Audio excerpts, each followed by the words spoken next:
Hi there, this is Holly's Simple Life channel, and today I am bringing a awesome homemade Christmas gift idea for you. And if you don't want to give it out as Christmas gifts, they're also great to just have for yourself at home. Make sure to like and subscribe if you want more of this content and to be updated on all the new videos that I post. Here we go. All right, so today our homemade gift idea is beeswax candles. I don't know about you, but I love burning candles in the winter. But I am not liking the toxins that come with most of their wonderful smelling candles. Little by little, I am really trying to make switchovers to more clean ingredients and get those harsh chemicals out of our household. So beeswax candles, I thought, was a great way to do it. I did go online on Amazon. I bought a package of some beeswax candles and found that they are quite expensive. But I also found how much I love burning them. I love the ambiance it gives. So I went online and tried to figure out how can I make these candles at a more affordable price. So there's two different ways to make your beeswax candles. You can buy the pre-made sheets, which is what I'm doing today. So it's super simple. You need 2 supplies and that is it. Or you can do the wax pellets where you're melting it. You can add some scents and they're more of a dipped candle. So both are great ways, but today I wanted to do easy and fun. You can have the family join in on this one. So I bought a big box of pre-made sheets on Amazon. I think it came about 38 or 39 sheets. I will go ahead and link that box. I'll link everything we got here so you know what to use. And then I did buy some beeswax strips on Amazon for the wick, but I don't love the way that this one burns. And I bought these wicks on at Hobby Lobby. They are also beeswax coated, but they resemble the wicks that on the candles at Amazon. So I'm hoping that they give off that same beautiful burn that the candles on Amazon did. So what I am gonna do with these is, these ones come with the little metal bottom. I do not need that, so I'm just gonna cut those ones up. But literally all you need is the wick, the sheets, and then I do use a blow dryer to help because my beeswax came pretty dry, and if I was trying just to fold it itself, it would just crumble into pieces. So I use a blow dryer as I go through the process to heat it up and to roll it, make sure it's nice and tight. Another thing as I was practicing is if I use the full sheet, this was one of my practice candles from yesterday, it is a little thicker than my candle holder. So I am going to use 3/4 of that sheet, leave a little leftover. So I already cut it up. This is the leftover. I'm gonna use this part and I'm hoping to give the same width as that store-bought candle so it can fit perfectly in my candle holder. So I wanna show you how we do it, how easy it is, and how cute they are once they're all done. Right, so I'm gonna go ahead and cut that metal part off because I do not need that. And then I'm gonna lie the wick down to the very end of my sheet. I'm gonna throw some heat from the blow dryer on it, and the very beginning part is where you wanna wrap that really, really tightly around. You wanna make sure you're keeping as little space in between the rolls as you go. That'll create a more even burn and the candle will just hold up that much better. So just gonna throw some heat and get going.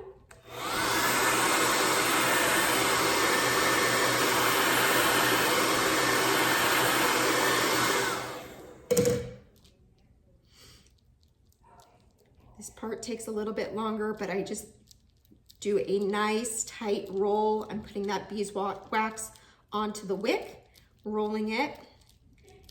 If you feel like you need to throw a little more heat on some of that sheet, that's fine as well.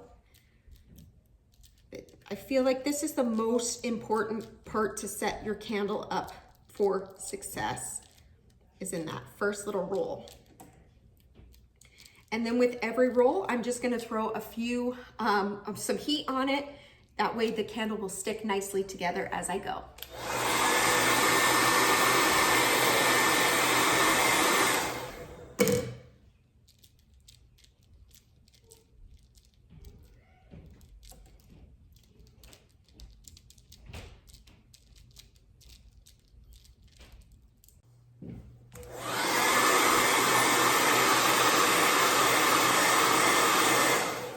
So after that first little roll is done, it will get easier for you to get a roll going. You'll be able to do it a little bit quicker. But once you find any kind of like resistance or the candle's starting to crumble, you're just gonna wanna throw more heat on it.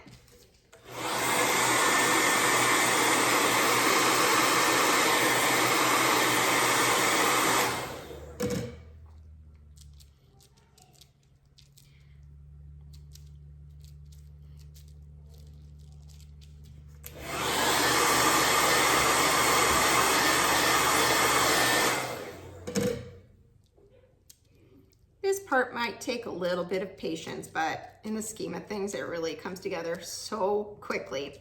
Also on the top part, if you find that the candle is starting to come up and it's a little uneven, you can just press that down. Same with the bottom. And I actually like how that kind of just makes, when you're all done, the candle's rolled and has a nice flat top.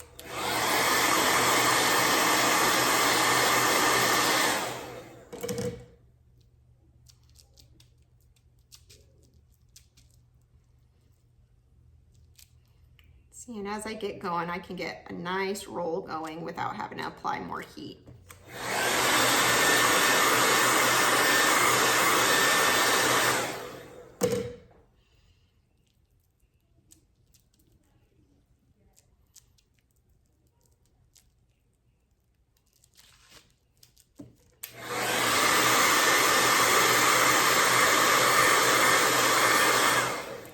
Now, I will say I did go to Hobby Lobby. I went to another craft store here, Ben Franklin. I went to Walmart, Target to see if you could get any of these pre-made wax strips there. They were nowhere to be found. So Walmart was the place I found it. Or if you live in the country and you can find a local bee farmer and that has some, that's great too.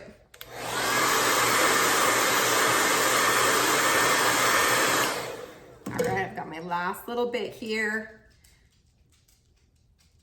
Don't get discouraged either when you start out, because my first candle was an absolute disaster. With each candle I make, I find my technique and it gets better. So don't be discouraged with that first one. But also know your first one will probably not be perfect. And if it is, great. But practice is a good part of this craft.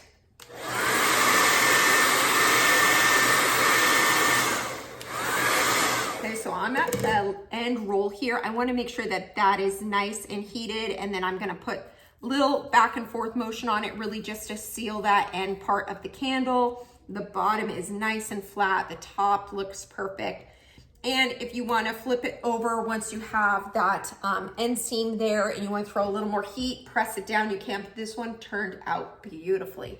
So I've got the top, but here it is. It's so beautiful. I'm so excited about these. I've got about 35 more sheets to go, but it's great because I can make a few. And then the sheets come with this tissue paper in between each one. So then I like to then take the candle and I will roll it up in that tissue paper. And then I'll put them all in a Ziploc bag, keep them for storage. These are going along with some of the ones I made yesterday. And that way, when I need a new candle, it's ready to go.